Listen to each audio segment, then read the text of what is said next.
না ফেরা দেশে চলে গেলেন ছায়ানটের প্রতিষ্ঠাতা সদস্য ও সভাপতি সঞ্জিদা খাতুন। বাঙালি সাংস্কৃতিক আন্দোলনে পথিকৃৎ মঙ্গলবার রাজধানীর একটি হাসপাতালে মারা যান। ডায়াবেটিস, কিডনি রোগসহ নানা শারীরিক জটিলতায় ভুগছিলেন তিনি। জানা গেছে, ধানমন্ডিতে ছায়ানট ভবনে বুধবার দুপুর 12:30টায় সঞ্জিদা খাতুনকে শ্রদ্ধা জানাবে সর্বস্তরের মানুষ। এই ঈদে জামা জুতো অ্যাক্সেসরিজের ডিসকাউন্ট।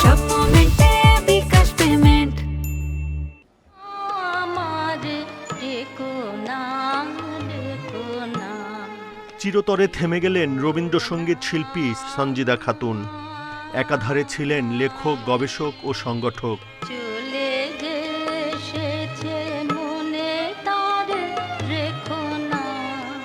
জীবনভর রবীন্দ্রসঙ্গীত নিয়ে পড়াশোনা করেছেন তিনি। রবীন্দ্রনাথের কবিতার শৈলী নিয়ে করেছেন গবেষণাও। বাঙালির পরিচয় অন্বেষণ ও গঠনের ক্ষেত্রে তার জীবনাদর্শ অনুকরণীয়। তিনি ভীষণ ভালো সাংগঠনিক একজন মানুষ, সংগঠন কিভাবে গড়তে হয় ভালো বুঝতেন। তিনি ভীষণ ভালো একজন শিক্ষক, বাংলার শিক্ষক এবং গানের শিক্ষক এবং বাঙালি সংস্কৃতির শিক্ষক।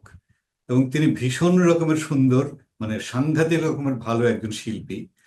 তো এইরকম একটি সমন্বয় আমরা আর পাবো না, সত্যি সত্যি পাবো না।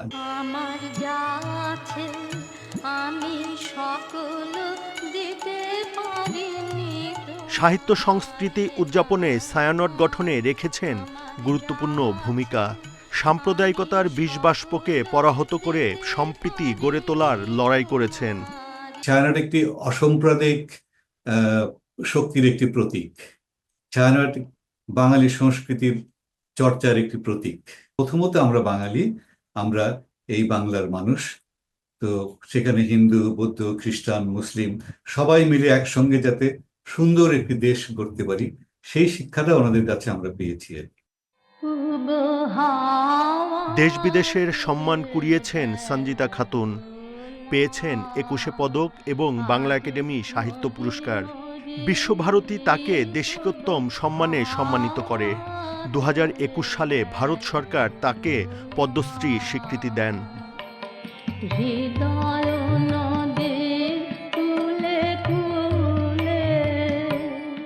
1933 সালের 4 এপ্রিল জন্মগ্রহণ করেন তিনি।